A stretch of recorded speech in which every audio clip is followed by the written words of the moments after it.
आज का जो मेरा वीडियो है उसमें आप पढ़ेंगे कि कॉन्स्टिट्यूशन क्या है और जो इंडियन कॉन्स्टिट्यूशन है उसकी प्रीएम्बल्स क्या क्या है।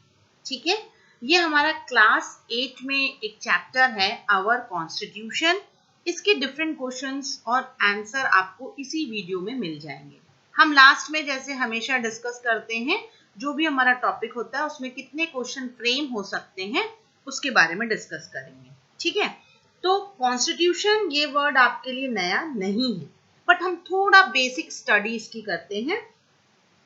जब इंडियन नेशनल मूवमेंट हुआ था, ठीक है, इसके बाद बहुत सारे क्वेश्चंस अराइज हुए कि जब ब्रिटिशर्स ने इंडियन को छोड़ दिया है, मतलब ब्रिटिशर्स हमारी कंट्री से जा चुके हैं, तो हमारी गवर्नमेंट कैसे काम करेगी। Various questions were there in the mind ना, बहुत सारे क्वेश्चंस अराइज हुए before forming a government, like authority किसके पास रहेगी, पावर किसके पास रहेगा, प्राइम मिनिस्टर के पास कि प्रेसिडेंट के पास। Okay, who should given the right, men और वुमेन, या equal right should be given और not, which religion should given more importance, या religion should have equal rights, है ना।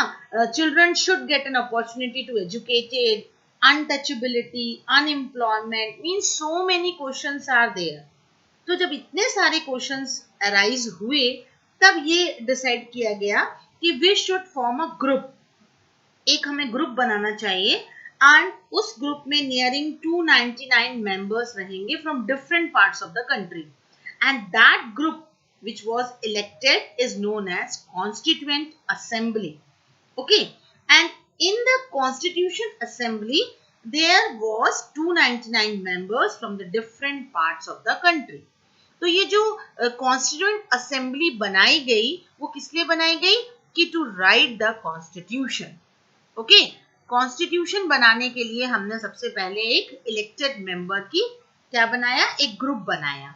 अब doctor Rajendra Prasad was the chairman of constituent assembly and Dr. Ambedkar was the chairman of framing the committee। तो ये दोनों नाम आपके लिए बहुत इंपॉर्टेंट है। ठीक है, doctor Rajendra Prasad he was the chairman of constituent assembly and Dr. Ambedkar was the chairman of framing committee।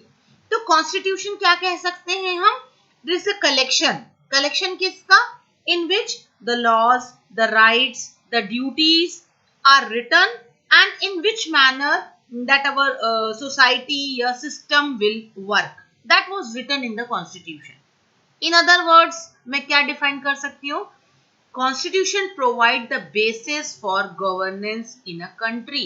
एक कंट्री को चलाने के लिए, एक गवर्नमेंट फ्रेम करने के लिए जो आपको रूल्स, रेगुलेशन, राइट्स पता होना चाहिए, that is constitution। okay, which is essential making sure that everyone interest and needs are addressed। very important thing, जब आप एक गवर्नमेंट चलाते हैं, जब आप कहीं पे रूल करने के लिए कुछ रूल्स रेगुलेशन बनाते हैं, तो ये बहुत इंपॉर्टेंट चीज है कि आपको सारे के इंटरेस्ट और सारे की नीड के बारे में सोचना है।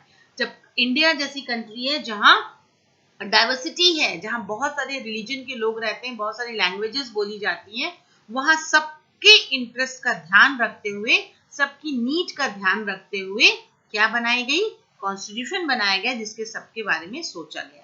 तो एक सिंगल लाइन का डेफिनेशन आप क्या कह सकते हैं कि constitution is a collection in which the laws, the rights and the duties are written in such a manner that outline the system and social ideal values are written, or in other words it provides the basis for governance in a country। ठीक है ना, ये हमको determine करता है कि कैसे law बनाने हैं या किस तरीके की गवर्नमेंट हमको रूल करेगी, और विदाउट एनी करप्शन, ऐसा वर्ल्ड हम इमेजिन कर पाए। ठीक है ना, ये हमारा मेन कॉन्स्टिट्यूशन का डेफिनेशन होता है। अब अगर मैं सिंपल आपको कहूं, जैसे मैंने कहा दो नाम बड़े इंपॉर्टेंट है आपके लिए, doctor Rajendra Prasad and doctor Ambedkar. देखिए कि इसमें कोटेशन लिखा हुआ है कि political democracy cannot last unless there lies at the base, okay, of social democracy. एक कोई भी पॉलिटिकल जो मैटर्स हैं या जो डेमोक्रेसी हम चाहते हैं वो तब तक नहीं मिल सकती हमें जब तक सारी सोसाइटी, जब तक सारे लोग मिलकर हम एक उसी तरीके की सोशल डेमोक्रेसी का बेस बना के ना चलें। अब ये सोशल डेमोक्रेसी इन शॉर्ट क्या मानी जाती है? It means a way of life which recognizes liberty, equality, fraternity as the principles of life. Very important, है ना? आपके पास म्यूचुअल सपोर्ट होना चाहिए with in a group, that is called fraternity. Mutual support with in a group, okay. Equality, सबको एक जैसा मानना चाहिए। एंड लिबर्टी, एक क्या होना चाहिए? लिबर्टी का मतलब क्या है? आपको थोड़ा सी चीजों को जानने के लिए, समझने के लिए एक फ्लेक्सिबिलिटी होनी चाहिए। अगर लाइफ का ये वे है हर एक लोगों का, तो हमें सोशल डेमोक्रेसी मिलती है और वही बेस बनती है हमारी पॉलिटिकल डेमोक्रेसी का। तो बहुत ही इंपॉर्टेंट है ये कोटेशन, जो आपको याद होना चाहिए या पता होना चाहिए, याद तो नहीं लेकिन पता होना चाहिए कि पॉलिटिकल डेमोक्रेसी नहीं रह सकती अगर हम सोशल डेमोक्रेसी को बेस ना बनाए। ठीक है, अब मैं बात करूंगी प्रीएम्बल ऑफ इंडियन कॉन्स्टिट्यूशन। तो आपका एक क्वेश्चन पहले तो यही बन जाता है कि व्हाट इज कॉन्स्टिट्यूशन, दूसरा बनेगा कि what is constituent assembly. Correct, ये दोनों चीजों के बारे में हमने जाना। अब ये प्रीएम्बल क्या है? Preamble of our country says that the people of India are solemnly resolved to constitute India to form sovereign, socialist, secular, democratic republic and to provide the security of justice, social, economic and political। ये बहुत सारे word से मिलके एक preamble बना है। अब पहला वर्ड तो यही पता होना चाहिए कि प्रीएम्बल क्या है। ठीक है ना? जब हम किसी भी आइडिया के लिए कुछ ड्राफ्टिंग करते हैं या कोई हमारा पर्पस है जिसके लिए हम कुछ एक स्टेटमेंट फ्रेम करते हैं, यानी प्रिलिमिनरी जो चीजें हम डिसाइड करते हैं उसे हम प्रीएम्बल कहते हैं। तो हमने अपनी कंट्री के लिए जब एक कॉन्स्टिट्यूशन बनाया तो उसके कुछ प्रिलिमिनरी स्टेटमेंट्स होने चाहिए ना, किस पर्पस के लिए हम बना रहे हैं उसके लिए हमें एक ड्राफ्टिंग करनी पड़ेगी। ठीक है ना? तो मिलकर आपने क्या डिसाइड किया? आपने ये कहा कि इंडिया इनटू सॉवरेन। सॉवरेन का मतलब क्या हुआ? इट्स अ सुप्रीम रूल, सबसे सुप्रीम रूल पे काम करेगा। सोशलिस्ट, सोशलिस्ट का मतलब होता है कि वो पर्सन जो सोशलिज्म को प्रैक्टिस करते हैं। अब सोशलिज्म को प्रैक्टिस करने के लिए क्या होता है? जो भी सोशल ऑर्गेनाइजेशन है उसके पॉलिटिकल और इकोनॉमिक थ्योरी को ध्यान में रखते हुए जो सोशल ऑर्गेनाइजेशन बनाया जाता है उसको जो पर्सन रूल करेगा उसे कहते हैं सोशलिस्ट। सेकुलर, सेकुलरिज्म का मतलब जानते हैं, कोई कास्ट, कोई क्रीड, ये चीजें नहीं मानी जाए। डेमोक्रेटिक रिपब्लिक का मतलब ये हुआ कि एक ऐसी गवर्नमेंट बनाए, okay, we have to form a government operating the principle adopted. ठीक है, डेमोक्रेटिक मतलब आप जानते हैं ना, हम डेमोक्रेसी में रहते हैं, क्या मतलब है? हम अपनी चीजों को मतलब अपने पूरे अधिकारों के साथ, राइट के साथ कह सकते हैं, बोल सकते हैं। ठीक है, and to provide the security of justice, हमारे देश में न्याय होना चाहिए, सोशली हो, इकोनॉमिकली हो या पॉलिटिकली। तो ये मेन प्रीएम्बल है जो आपको याद रखना पड़ेगा, this you have to by heart. Okay, liberty होनी चाहिए थॉट की, जो हम डेमोक्रेटिक कंट्री कहते हैं ना, उसमें क्या होना चाहिए? हम कुछ भी सोच सकते हैं, हमारे पास फ्लेक्सिबिलिटी है, लिबर्टी है, एक्सप्रेशन की, बिलीफ की, सॉरी, फेथ हम किसमें करें और वर्शिप क्या कर सकें, इसकी हमें फ्लेक्सिबिलिटी होनी चाहिए, लिबर्टी होनी चाहिए। ठीक है, equality of status and of opportunity and to promote among them all, ये भी होना चाहिए कि हम इक्वल स्टेटस मेंटेन कर सकें, सबको बराबर समान अपॉर्चुनिटीज मिले, यानी चांस मिले आगे बढ़ने के, एंड हम ये सब चीजें सब में एक साथ प्रमोट कर सकें। ठीक है ना? और मैंने जैसे आपको बताया था कि हर एक इंडिविजुअल की डिग्निटी, उसकी यूनिटी और उसकी इंटीग्रिटी को आपको एश्योर करना पड़ता है, यानी एक म्यूचुअली एक ग्रुप में अगर आप चलते हैं तो हर एक इंडिविजुअल की डिग्निटी को आपको मेंटेन करना है। तो ये होता है प्रीएम्बल ऑफ इंडियन कॉन्स्टिट्यूशन। इसके हर एक वर्ड का मीनिंग होता है, आपको बहुत ध्यान से पढ़ के नोट्स बनाने हैं। ठीक है, अब जब भी कॉन्स्टिट्यूशन में कोई चेंज लाया जाता है, whenever there is a change to the constitution is called amendment.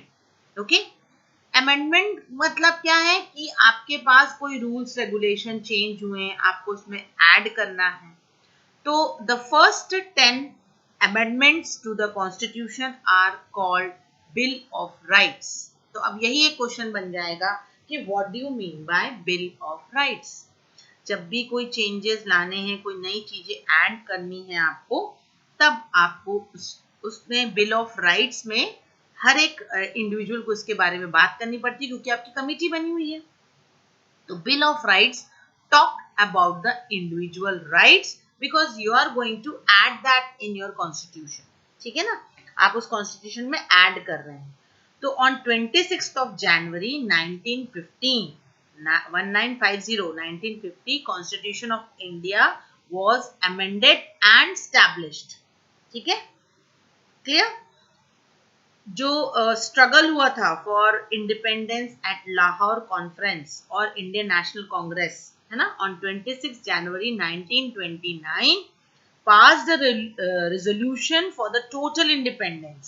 ठीक है, and to make this day important 26 January 1929 को एक रेजोल्यूशन पास हुआ था, और इस डे को इम्पोर्टेंट बनाने के लिए 26 जनवरी 1950 को कॉन्स्टिट्यूशन बनाया गया.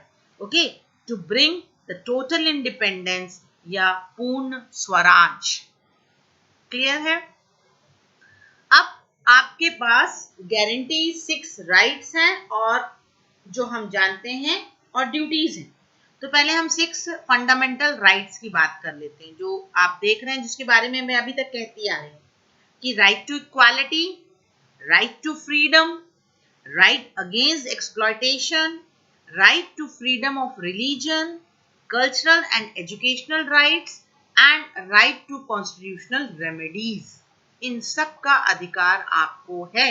ये आपको राइट्स पता होना चाहिए, यही राइट्स आपको याद भी होनी चाहिए. ठीक है, इसको नोट डाउन कर सकते हैं आप. तो बेसिक स्ट्रक्चर जो है कॉन्स्टिट्यूशन का, उसका फीचर क्या है? प्रीएम्बल, जो मैंने आपको बता दिया. फंडामेंटल राइट्स हैं, ठीक है, डायरेक्टिव प्रिंसिपल्स हैं, सेकुलरिज्म है, फेडरलिज्म है, रिपब्लिकिज्म है, independence of judiciary, rule of law and liberal democracy. ठीक है, ये सारी चीजों में हमने अभी 2 चीजें देखी हैं, प्रीएम्बल एंड फंडामेंटल राइट्स. तो लेकिन जो स्ट्रक्चर है उसका आपको पता होना चाहिए कि बेसिक फीचर्स क्या क्या होते हैं. ठीक है, अब ये नाम आपके लिए नया है, बट ये नाम आपको पता होना चाहिए कि प्रेम बहरी Narayan Raizada, he was the man who hand wrote the original constitution of India. ठीक है, तो इनका नाम आपको पता होना चाहिए. ऑल्दो हम ये मान के चलते हैं कि हमारे अंबेडकर जी के बारे में ही है कि वो ही चेयरपर्सन थे और उन्हीं के नाम से हम जानते हैं, बट ये कमिटी है जिन्होंने ये बनाया था और बना करके क्या किया था, हमारे कॉन्स्टिट्यूशन को 26 जनवरी